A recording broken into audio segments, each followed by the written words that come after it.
Saudações do crente docente, está no ar o CDCast, o podcast da sua lição bíblica.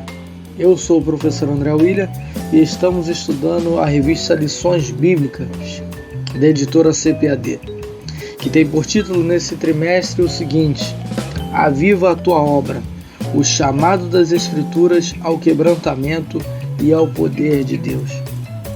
E hoje teremos a aula da lição de número 5, que tem por título O Avivamento na Vida da Igreja.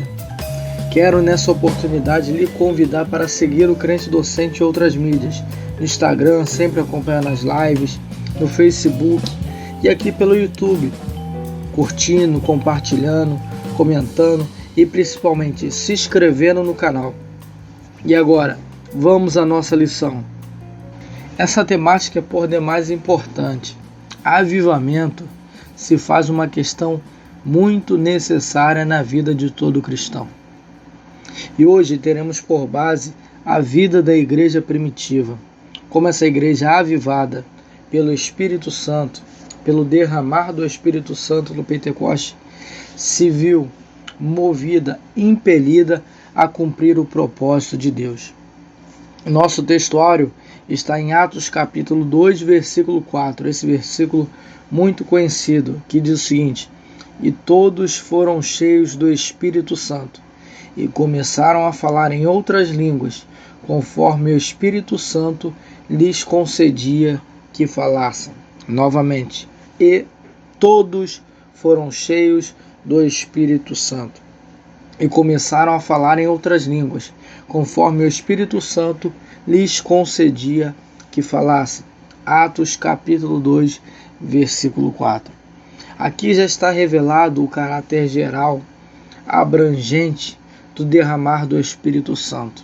Todos que estavam reunidos, assentados naquele lugar, naquele cenáculo, aguardando a promessa do Pai que Jesus transmitiu aos seus discípulos, todos eles, sem exceção, foram cheios do Espírito Santo.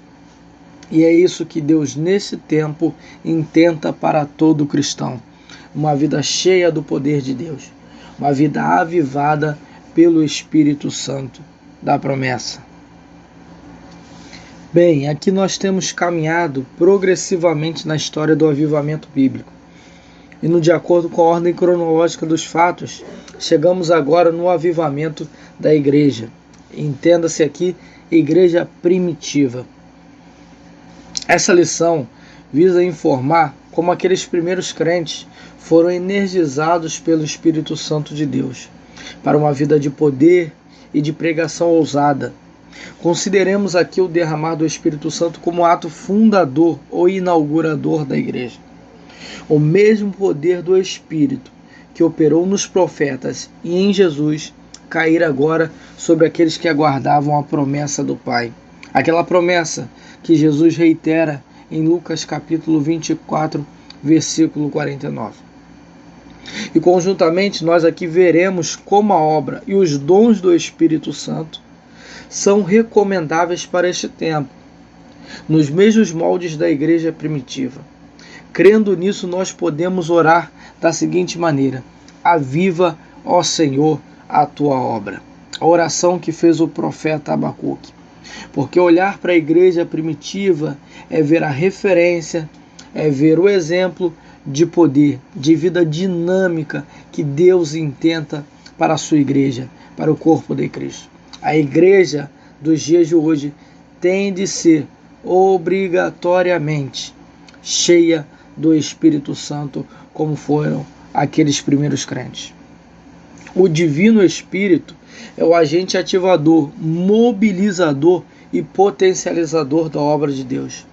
Jesus havia determinado aos discípulos que não se ausentassem de Jerusalém, até que do alto eles fossem revestidos de poder. A palavra usada tanto em Atos capítulo 1, versículo 8, como em Lucas capítulo 24, versículo 49, indica uma energia potencializadora. O Espírito Santo, então, haveria de vir, e veio, para capacitar os crentes a cumprirem tarefas que são desafiadoras. Pelo Espírito eles venceram barreiras culturais, pois o Evangelho foi pregado a todas as gentes. Eles venceram barreiras linguísticas, pois pelo Espírito Santo eles falaram novas línguas. Atos capítulo 2, versículo 4, faz referência a heteroglossos, que são outras línguas. Hétero não no sentido de estranho, de falso, mas no sentido de ser outro idioma não praticado por aquele que falava. Mas os ouvintes compreendiam. Então, com isso, eles venceram barreiras linguísticas. O Espírito Santo serviu para a igreja, nesse momento, como um agilizador da mensagem do Evangelho. Eles venceram também barreiras espirituais, porque no nome de Jesus expulsavam demônios. Barreiras físicas, porque curaram enfermos. E barreiras naturais, porque pela fé alcançaram o impossível. Tudo isso porque o Espírito Santo os fez prosperar na missão de Deus. Isto revela algo. O poder de Deus não é um instrumento dos homens, mas os homens são um instrumento do poder de Deus. Diz Isaías no capítulo 64, versículo 8 do livro que leva o seu nome. Mas agora, ó Senhor, Tu és o nosso Pai, e nós o barro, e Tu o olheiro, e todos nós obras das Tuas mãos. Então, uma vida avivada, uma vida cheia do Espírito Santo não é se servir do poder de Deus, mas servir a Deus e servir ao poder de Deus no objetivo que Deus intenta para cada crente neste tempo. O tópico de número 1 trata especificamente sobre o batismo no Espírito Santo e o público-alvo. Se nós olhamos para o avivamento na igreja primitiva, nós temos que entender que isso que é o marco inaugural da igreja, o marco fundador da igreja, o derramar do Espírito Santo, e ele é caracterizado pelo batismo no Espírito Santo. Então nós podemos olhar aqui no subtópico, no primeiro subtópico, o chamado abrangente de Jesus. A ideia de revestimento de poder é, segundo as palavras de Jesus, o batismo no Espírito Santo. Jesus faz menção disso em Atos capítulo 1, versículo 4 e versículo 5, onde ele relembra que nos primeiros dias João os batizou com água, mas eles seriam batizados no Espírito Santo ou com o Espírito Santo não muito depois daqueles dias. O próprio Mestre garante que o dom do Espírito como bênção para todo aquele crente que ingressa na igreja. Então, todo aquele que participa do corpo de Cristo tem como acesso permitido esse dom espiritual de capacitação, de revestimento de poder. Aqui, nas palavras do comentarista, ele está se referindo ao batismo no Espírito Santo. E qual o critério para se alcançar isso? Aqui ele lista alguns. O primeiro é arrepender-se e crer no Evangelho. A mensagem do Evangelho sempre foi uma mensagem de arrependimento. Nas palavras de João Batista, que pregava naqueles dias, dizia o seguinte: arrependei-vos, porque é chegado o reino dos céus. Jesus, quando soube que João Batista fora preso, a Bíblia diz que em Mateus capítulo 4, versículo 17, Jesus aparece pregando as mesmas palavras de João Batista: arrependei-vos, porque é chegado o reino dos céus. Então, o arrependimento é o requisito para o ingresso na igreja, no corpo de Cristo. Obviamente, quem é batizado faz parte da igreja, e para fazer parte da igreja tem que primeiro arrepender-se.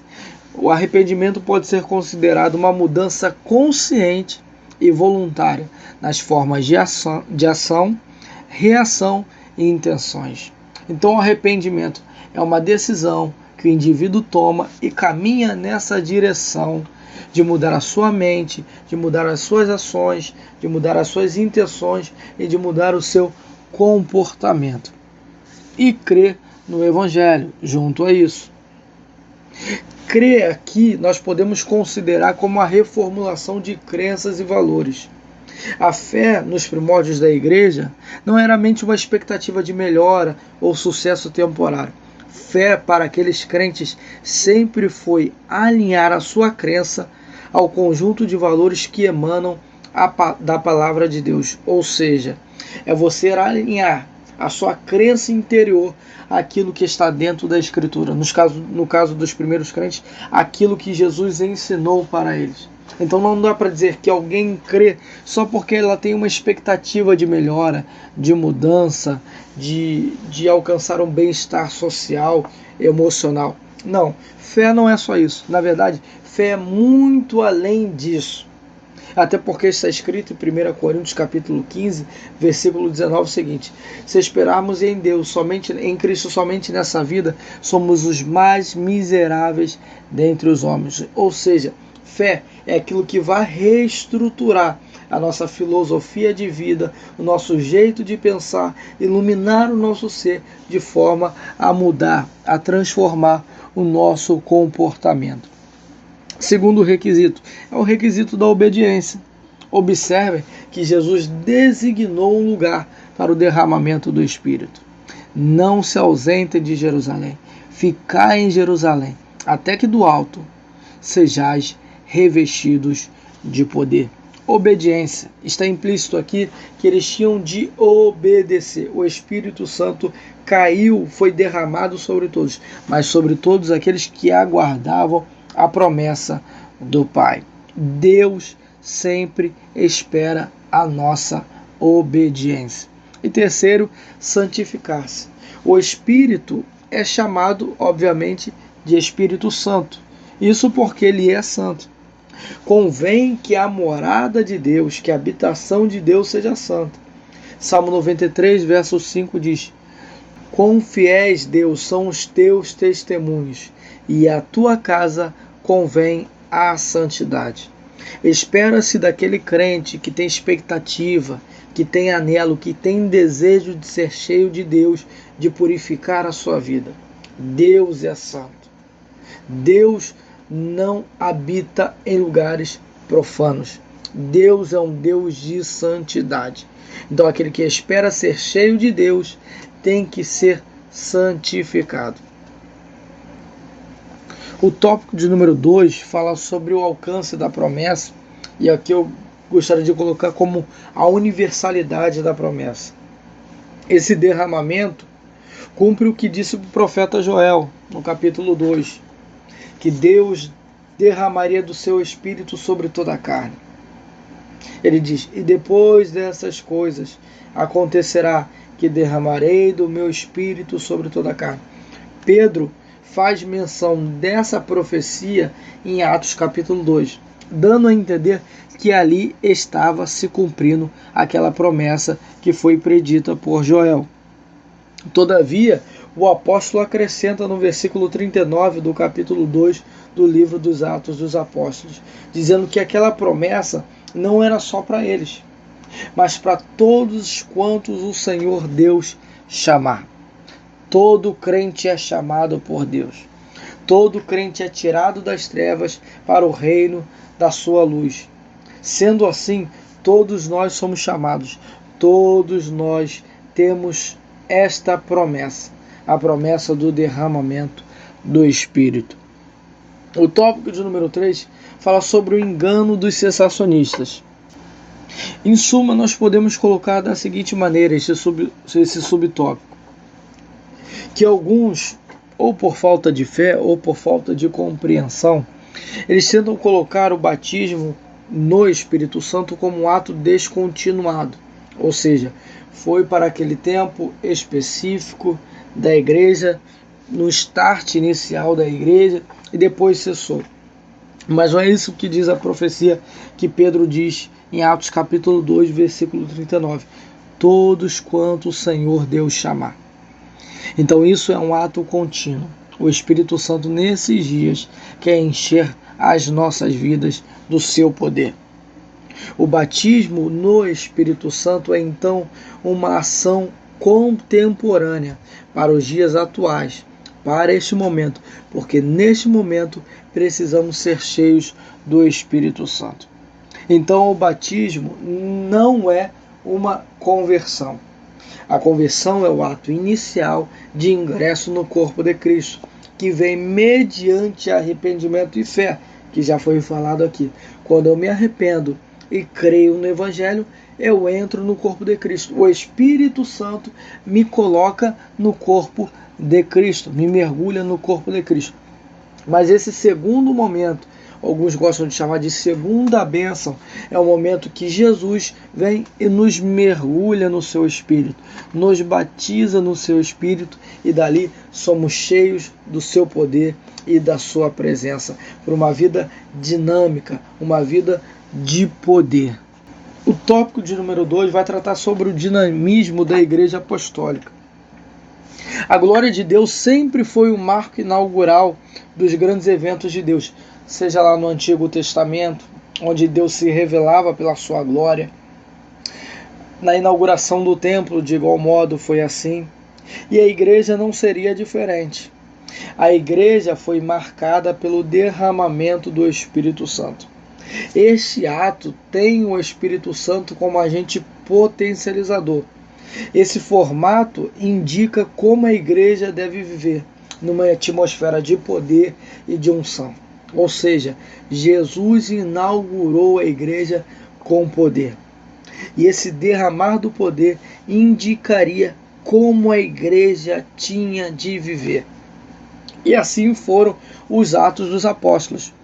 Pedro pregando e curando, João de igual modo junto a ele, os diáconos instituídos também que viraram evangelistas, como no caso de Estevão. Nós podemos ver também Filipe entre os samaritanos. Todo crente que era cheio do Espírito Santo, ele era impelido a cumprir o propósito de Deus. Jesus colocou isso como requisito. Fiquem, esperem a promessa do Pai. Em Atos capítulo 1, versículo 8, ele chega a dizer: e ser-me-eis testemunhas em todos os lugares, Jerusalém, Judéia, Samaria e nos confins da terra, concomitantemente, ou seja, em todas as partes, onde tivessem crentes cheios do Espírito Santo, revestidos de poder, tinham de ser dinâmicos, porque o Espírito Santo sopra aonde quer. A obra dos Atos dos Apóstolos é o desenrolar da dinâmica progressiva dos cristãos movidos pelo poder do alto. Nisso nós podemos colocar da seguinte maneira: todos os atos da igreja primitiva foram potencializados pela presença do Espírito Santo. A vida de oração e poder, comunhão e milagres. Nós podemos ver como essa igreja foi impactante nesse primeiro momento em Jerusalém e depois nas missões gentílicas. Mas por quê? Porque o Espírito Santo estava agindo por através deles. O tópico de número 3 fala sobre o ministério ungido para os dias atuais.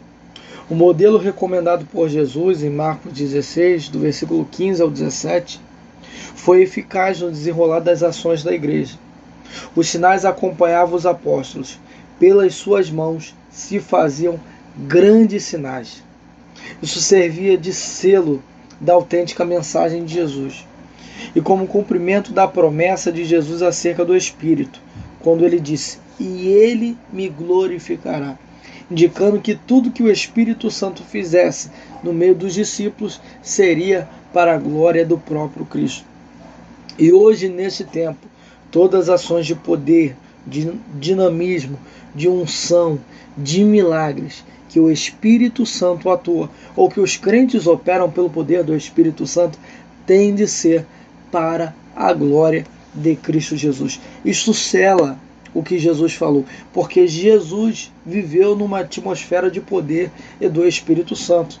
Pedro diz isso pregando na casa de Cornélio em Atos capítulo 10, versículo 38, dizendo que Deus ungiu a Jesus Cristo com o Espírito Santo e com poder, o qual andou por toda parte fazendo bem e curando a todos os oprimidos do diabo, porque Deus era com ele. E assim viveu a igreja primitiva, andando por todas as partes e por onde ia no poder do Espírito Santo. Então o Espírito Santo estava selando aquela pregação como a autêntica mensagem de Jesus Cristo. Conclusão, posso colocar da seguinte maneira, e é o foco da nossa lição: nós não podemos desprezar a ação contemporânea e poderosa do Espírito. Não é possível que alguns, por um racionalismo, até por uma frieza espiritual, entendam que não é para este tempo. Não, é para este tempo. É para já. Poder de Deus é uma ferramenta que Deus dá aos homens para que executem a sua palavra e cumpram a sua vontade neste tempo para a glória do seu nome. Se Jesus não dispensou o poder, se a Igreja Apostólica não dispensou o poder de Deus, não seremos nós nesse tempo que teremos êxito, sucesso naquela missão que Deus nos incumbiu sem o poder do Espírito Santo. Então, sejamos cheios do poder do Espírito Santo e tenhamos uma vida poderosa para a glória de Deus em Cristo Jesus. Que Deus abençoe a sua vida no nome de Jesus.